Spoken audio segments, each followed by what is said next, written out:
परमेश्वर कहते हैं, निराश ना हो, मैं तेरे साथ हूं, सामने नहीं आसपास हूं। नैनों को बंद कर और हृदय से स्मरण कर, मैं कोई और नहीं, तेरा भरोसा हूं। परमात्मा पर तुम तभी यकीन कर सकते हैं जब तुम स्वयं पर यकीन हो, क्योंकि परमात्मा बाहर नहीं, तुम्हारे भीतर ही है। परमेश्वर को देखा नहीं जा सकता, पर महसूस हर जगह किया जा सकता है। परमात्मा का नाम मानो एक रत्न है, एक ऐसा हीरा है जिसका मूल्य पाया ही नहीं जा सकता। जब तक ऊपर वाला आपके साथ है, दुनिया की कोई भी ताकत आपको हरा नहीं सकती। कभी कभी तो हम कहते हैं कि कोई हमारे साथ नहीं है, लेकिन सच तो यह है कि हम ये बात भूल जाते हैं कि हमारे साथ कोई हो या नहीं, लेकिन ईश्वर हमारे साथ होते हैं। बड़ा ही खूबसूरत रिश्ता है मेरा और मेरे प्रभु के बीच। ज्यादा मैं कभी मांगता नहीं और कम वो कभी देता नहीं। जिस तरह थोड़ी सी औषधि भयंकर रोगों को शांत कर देती है, उसी तरह ईश्वर की थोड़ी सी स्तुति बहुत से कष्ट और दुखों का नाश कर देती है। जो कुछ है तेरे दिल में, सब उसको खबर है। बंदे, तेरे हर हाल पर भगवान की नजर है। मन को निराश न कर, बस श्री कृष्ण पर तू विश्वास कर। हर पल साथ है वो मुरली वाला, इस बात का एहसास कर। परमात्मा कभी किसी का भाग्य नहीं लिखते। जीवन के हर कदम पर हमारी सोच, हमारा व्यवहार और हमारे कर्म ही हमारा भाग्य लिखते हैं। अपनी तरफ से पूरी कोशिश करो और बाकी भगवान को करने दो। हे भगवान, मुझ पर बस इतनी कृपा बनाए रखना, जो रास्ता सही हो उसी पर चलाए रखना ना हो। इस संसार में मुझसे कोई दुखी, बस इतनी मेहरबानी मुझ पे बनाए रखना। प्रार्थना तब होती है जब आप परमात्मा से बात करते हैं। ध्यान तब होता है जब आप ईश्वर को सुनते हैं। कर्म हमेशा संभल कर करने चाहिए, क्योंकि ना किसी की बद्दुआ खाली जाती है और ना किसी की दुआ। जो कुछ है तेरे दिल में, सब उसको खबर है। बंदे, तेरे हर हाल पर भगवान की नजर है। सार्थक और प्रभावी उपदेश वह है जो वाणी से नहीं, अपने आचरण से प्रस्तुत किया जाता है। जो बात दवा से हो ना सके, वो बात दुआ से होती है। जब सच्चा सद्गुरु मिल जाए तो बात खुदा से होती है। ईश्वर हमें कभी सजा नहीं देते, हमारे कर्म ही हमें सजा देते हैं। ईश्वर का ध्यान कर लेने पर मनुष्य का आकार वही रहता है, परंतु उससे अशुभ कर्म नहीं होते। अर्थात जो व्यक्ति अपना सब कुछ ईश्वर को समझकर सांसारिक कार्य करता है, वो कभी गलत कार्य नहीं करता। मनुष्यों, तुम संसार की बातों में भूले बिसरे यह सब छोड़कर जब तुम भगवान के लिए रोगे, तो प्रभु उसी समय आकर तुम्हें अपनी गोद में ले लेंगे। ईश्वर के अनंत नाम है, अनंत रूप है, अनंत भाव है। उसे किसी नाम से, किसी रूप से और किसी भाव से कोई पुकारे, वह सबकी पुकार सुन सकता है। वह सबकी मनः कामना पूरी कर सकता है। पुस्तकें 1000 पढ़ो, मुख से 1000 श्लोक कहो, पर व्याकुल होकर उसमें डुबकी नहीं लगाने से उसे पा न सकोगे। मन को निराश न कर, बस श्री कृष्ण पर तू विश्वास कर। हर पल साथ है वो मुरली वाला, इस बात का एहसास कर। भगवान को मंदिर से ज्यादा मनुष्य का हृदय पसंद है, क्योंकि मंदिर में इंसान की चलती है, हृदय में भगवान की। मैंने पूछा, भगवान से कैसे करूं आपकी पूजा?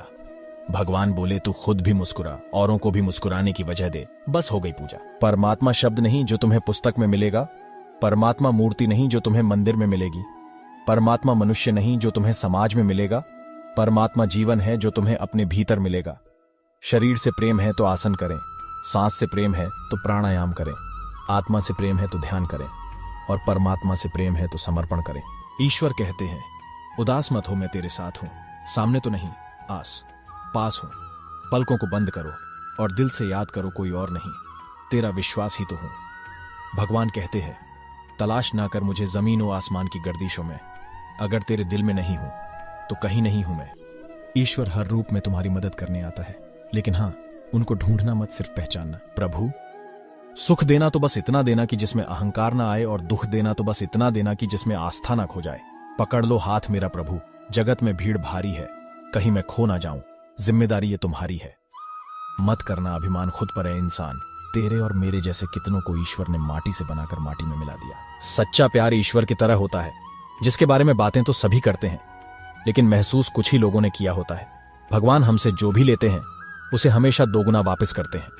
आपको जो भी पल मिले हैं उनके लिए भगवान का शुक्रिया अदा करो। कर्म अच्छे करोगे तो किस्मत भी दासी है, नियत अच्छी होगी तो घर पर ही मथुरा काशी है। जब कोई आपका हाथ और साथ दोनों छोड़ जाता है तो भगवान आपकी उंगली पकड़ने के लिए किसी न किसी को जरूर भेजता है। हमेशा भगवान की रजा में राजी रहो। जो खोया वो आपकी किस्मत, और जो मिला वो ऊपर वाले की रहमत।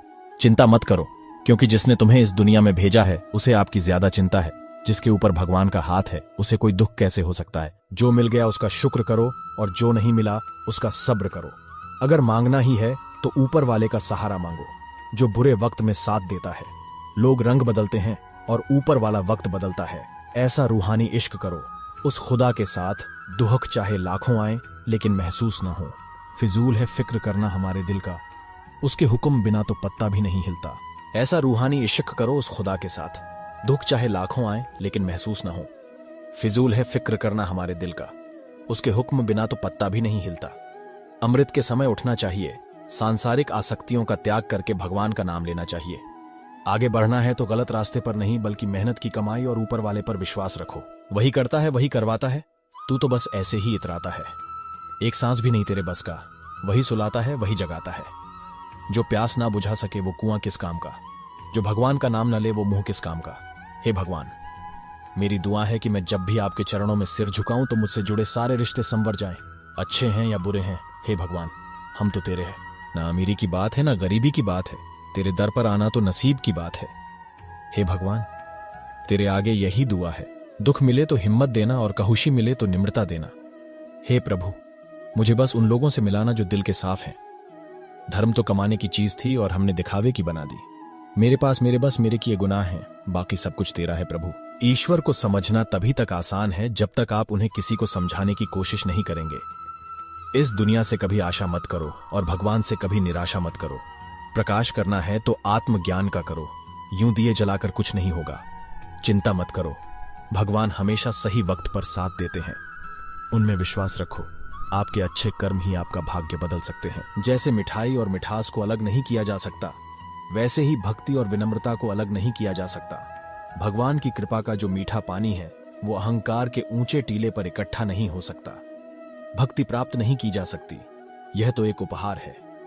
जिन लोगों में भक्ति और विश्वास की कमी है वो लोग शास्त्रों की व्याख्या करने योग्य भी नहीं है।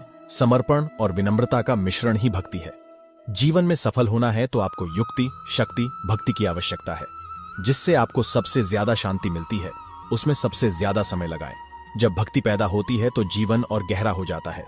बुद्धि सत्य पर विजय प्राप्त करना चाहती है, लेकिन भक्ति सिर्फ सच्चाई को गले लगाती है।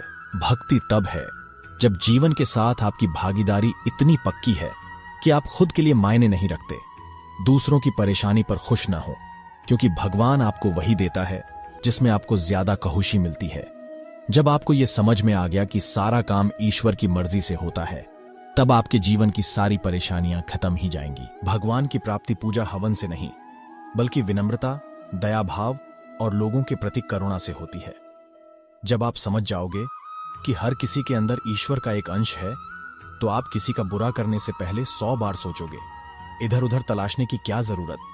अगर भगवान आपके दिल में नहीं तो कहीं भी नहीं। ये याद रखिए, ईश्वर भी आप पर तभी विश्वास करेगा जब आप खुद पर विश्वास करना सीख जाएंगे। अपनी किसी भी प्रकार की नाकामयाबी का दोष ईश्वर को ना दे, क्योंकि इसके जिम्मेदार सिर्फ आप खुद है। भगवान भी केवल उसी व्यक्ति का साथ देते हैं जो किस्मत के भरोसे नहीं बल्कि अपनी मेहनत के बलबूते पर कुछ कर दिखाना चाहते हैं।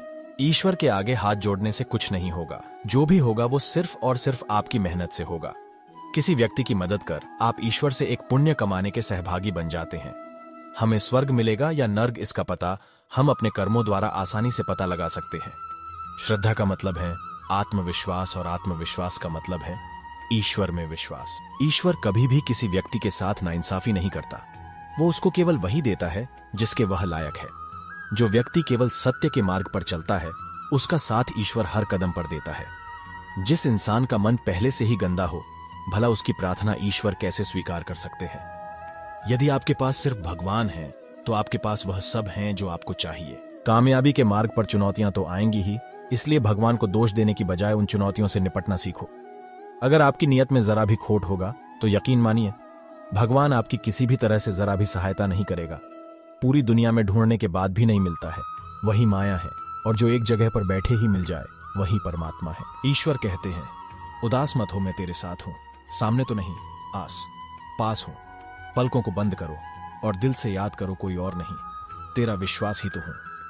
भगवान कहते हैं, तलाश ना कर मुझे जमीन व आसमान की गर्दिशों में।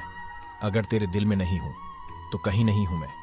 ईश्वर हर रूप में तुम्हारी मदद करने आता है, लेकिन हाँ, उनको ढूंढना मत, सिर्फ पहचानना। जब ईश्वर मनुष्य की परीक्षा लेते हैं तब वो मनुष्य का सामर्थ्य भी बढ़ा देते हैं ताकि वो अधिक बुद्धिमान और अधिक ताकतवर बने। किससे सीखूं मैं खुदा की बंदगी? सब लोग खुदा के बंटवारे किए बैठे हैं। जो लोग कहते हैं परमात्मा कण कण में है, वहीं मंदिर, मस्जिद, गुरुद्वारे लिए बैठे हैं। मत करना अभिमान खुद पर ए इंसान। तेरे और मेरे जैसे कितनों को ईश्वर ने मिट्टी से बनाकर मिट्टी में ही मिला दिया। हमें ईश्वर से नहीं, अपने आप से डरना चाहिए, क्योंकि पाप हम करते हैं, ईश्वर नहीं कहते हैं। जिंदगी का आखिरी ठिकाना ईश्वर का घर है। इसलिए ए मुसाफिर, कुछ अच्छा कर्म कर ले, किसी के यहां खाली हाथ नहीं जाया करते। सोने से पहले तुम सबको माफ कर दिया करो। तुम्हारे जागने से पहले मैं तुम्हें माफ कर दूंगा। मुझे कौन याद करेगा इस मतलबी दुनिया में। हे प्रभु, यहां तो बिना मतलब के तो लोग तुझे भी याद नहीं करते। तेरी मेहर पर शक नहीं है मुझे। ए मेरे परमात्मा, शक तो ये है मुझे कि मैं तेरे रहम के काबिल हूं। कर दिया है बेफिक्र तूने ए प्रभु, अब फिक्र मैं कैसे करूं। फिक्र तो ये है कि तेरा शुक्र मैं कैसे करूं। बड़े नादान हैं वो लोग जो इस दौर में भी वफा की उम्मीद करते हैं। यहां तो दुआ कबूल ना होने पर लोग भगवान तक बदल दिया करते हैं। हे परमात्मा, चाह नहीं मेरी कि पूरा पथ जान सकूं, तो प्रकाश इतना कि अगला हर कदम पहचान सकूं।